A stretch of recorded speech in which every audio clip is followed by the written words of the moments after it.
नमस्कार। आज के इस वीडियो में हम बात करेंगे कक्षा 12वीं के मनोविज्ञान विषय के चैप्टर नंबर 9 संगठनात्मक मनोविज्ञान की। आज का टॉपिक है संगठन की रचना के प्रकार। दोस्तों, एक समय था जब राजाशाही में कुछ लोग ही सब कुछ कहलाते थे। राजा ही न्याय करता था और पुरस्कार या दंड भी राजा ही देता था।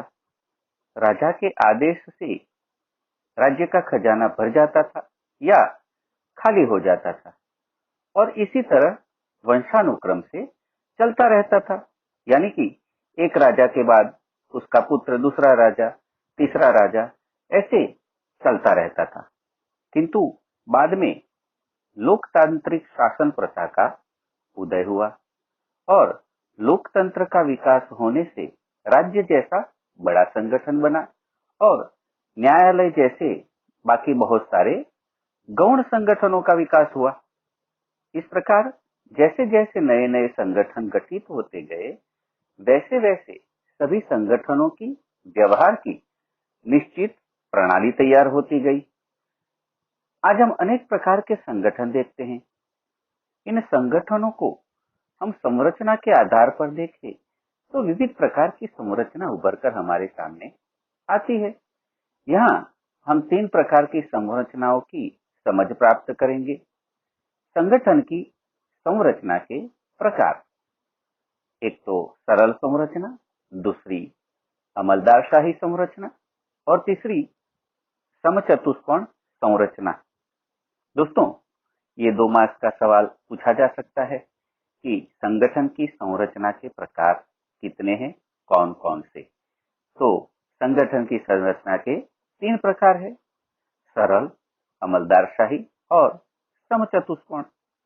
आइए सबसे पहले हम सरल संरचना को समझते हैं।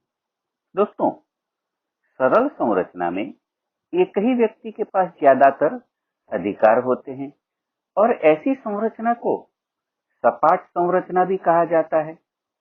अगर ऐसा पूछा जाए कि सरल संरचना को दूसरे कौन से नाम से जाना जाता है, तो सरल संरचना को सपाट संरचना के नाम से भी जाना जाता है। सरल संरचना में निर्णय लेने की सत्ता एक ही व्यक्ति के पास होती है और उसके नीचे कुछ व्यक्ति कार्य करते हैं। जहां एक ही परिवार या एक ही व्यक्ति के द्वारा किसी पीढ़ी या व्यापारी संगठन का व्यवस्थापन होता है, वहां इस प्रकार की रचना देखने को मिलती है।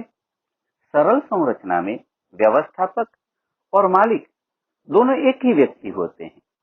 उनके नीचे कुछ कर्मचारी काम करते हैं और काम करने वाले सारे कर्मचारी सीधे मालिक को ही अहवाल देते हैं। सरल संरचना में विभागीकरण कम एवं नियंत्रण का विस्तार ज्यादा होता है, क्योंकि सत्ता एक ही व्यक्ति के पास केंद्रित होती है और इसीलिए नियंत्रित रहता है। मान लीजिए दीपक नाम का एक व्यक्ति एक एजेंसी चला रहा है, वही उसका व्यवस्थापक है और वही उसका मालिक भी है और उसके नीचे 5 सेल्समैन काम करते हैं। ये पांचों सेल्समैन उसी को जवाबदेह होते हैं, उसी को ही रिपोर्ट देंगे। इस प्रकार की जो संरचना होती है उसे सरल संरचना कहते हैं। दूसरे उदाहरण से समझे तो मान लीजिए किसी एक व्यक्ति की किराने की दुकान है और उसमें दूसरे 3 लोग काम करते हैं और वे तीनों लोग उस दुकान के मालिक को ही रिपोर्ट करते हैं, उसी के आदेश का पालन करते हैं और उसी को अहवाल देते हैं। इसे सरल संरचना कहते हैं। सरल संरचना का लाभ यह है कि इसे निभाना बहुत सरल होता है, क्योंकि प्रत्येक व्यक्ति की जिम्मेदारी स्पष्ट होती है। मालिक क्या करेगा और सेल्समैन क्या करेगा, यह तय होता है। इस संरचना से नुकसान यह है कि इसमें स्वतंत्रता कम और औपचारिकता ज्यादा रहती है।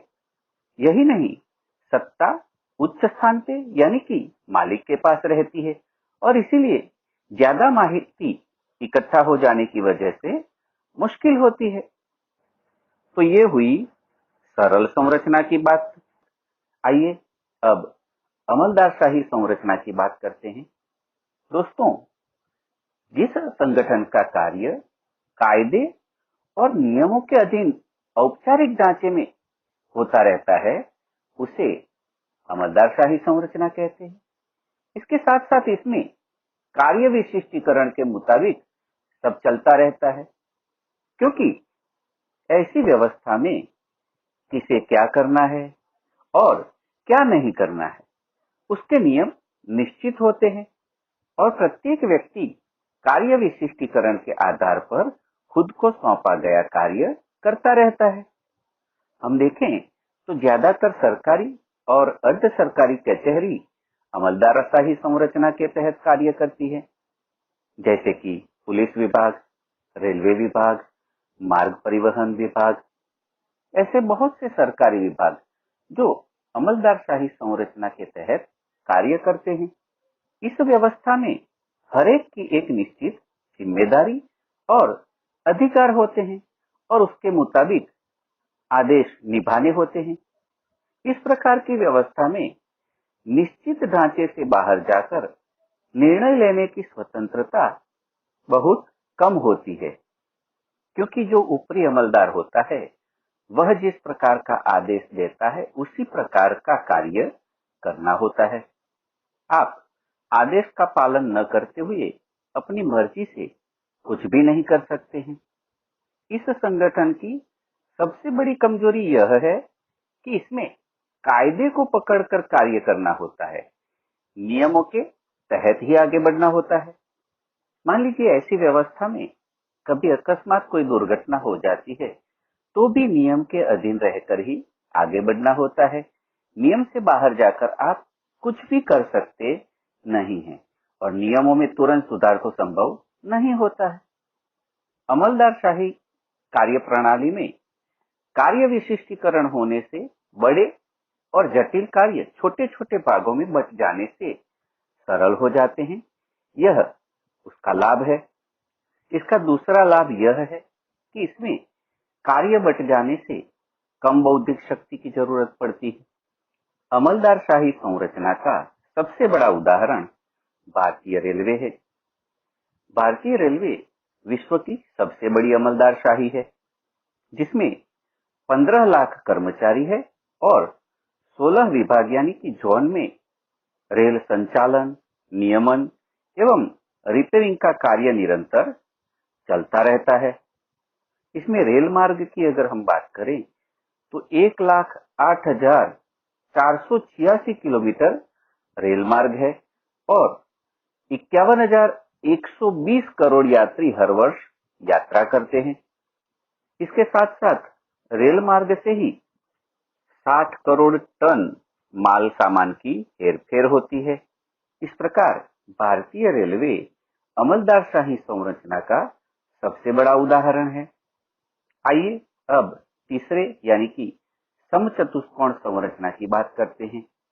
दोस्तों, जिस संगठन में अनेक प्रकार के जटिल और एक दूसरे पर आधारित कार्य करने होते हैं, वहां सरल संकलन के लिए समचतुष्कोण संरचना ज्यादा असरकारक होती है। सामान्य तौर पर कॉलेज, विश्वविद्यालय, अस्पताल, विज्ञापन संगठन, इन सारी जगहों पर ऐसी संरचना पाई जाती है। ऐसी संरचना में विचारों का आदान प्रदान करके विशिष्ट संसाधनों को विशिष्ट उत्पादकों में परिवर्तित करते हैं। उदाहरण के रूप में बात करें तो मान लीजिए कॉलेज है, उसमें विभिन्न विभाग होते हैं, जैसे कि प्रशासन विभाग, हिसाब विभाग, पुस्तकालय, शिक्षा विभाग, ऐसे बहुत से अलग अलग विभाग होते हैं। ये सारे विभाग एक दूसरे से जुड़े हुए होते हैं। ये सारे अपने कार्यों का संकलन करते हैं। इसके अलावा कॉलेज में पाठ्यक्रम भी पढ़ाया जाता है। इन पाठ्यक्रमों को कॉलेज का उत्पादन मान सकते हैं, जैसे कि कॉलेज में BA, BCom, BSc, MA, MCom, MSc और पीएचडी जैसे पाठ्यक्रम चलाए जाते हैं। इस प्रकार के संगठन में कर्मचारी की दुगनी जिम्मेदारी होती है। जैसे कि कॉलेज में एक प्रोफेसर है तो उसे अपने अध्यापन कार्य की ओर यानी कि छात्रों की ओर भी ध्यान देना है, तथा दूसरा कॉलेज के प्रधानाचार्य को भी वह जवाबदेह होता है। इस प्रकार कर्मचारी की दुगनी जिम्मेदारी होती है। दूसरा उदाहरण देखें तो जैसे कोई कंपनी होती है तो उसमें कोई निष्णात अधिकारी है तो वह ऊपरी अधिकारी और नीचे के कर्मचारी दोनों के साथ संपर्क बनाए रखता है। इस प्रकार उसे कार्य करना होता है।